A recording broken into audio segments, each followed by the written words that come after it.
I've been reporting this week between Berlin and Munich, and to do that I had to fly. As you can see, I'm one of the few people that's still doing that. Here is what it's like to fly during a pandemic. This is Munich Airport. This is normally one of Europe's top 10 busiest airports. It is deserted.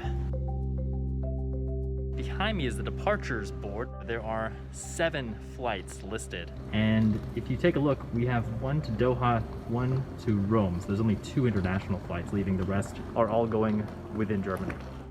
Now globally, air travel is down about 2/3 compared to this time last year.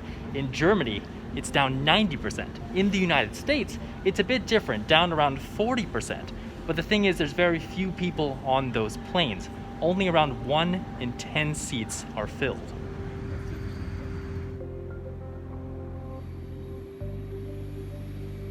In terms of safety measures, once you're on the plane, face masks not required for passengers or for personnel.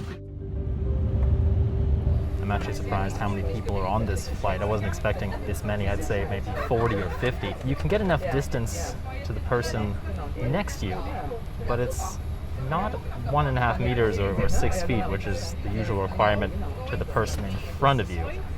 That makes me a little bit nervous.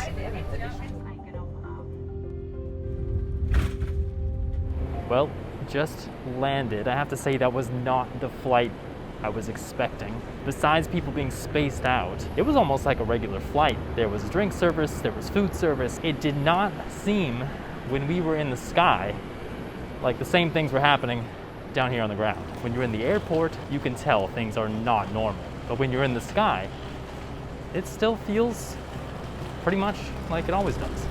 Back on the ground and immediately back to reality. Was just handed a piece of paper by 3 police officers telling me that if I'm arriving from a country that is not Germany, I am required to self-quarantine for 14 days.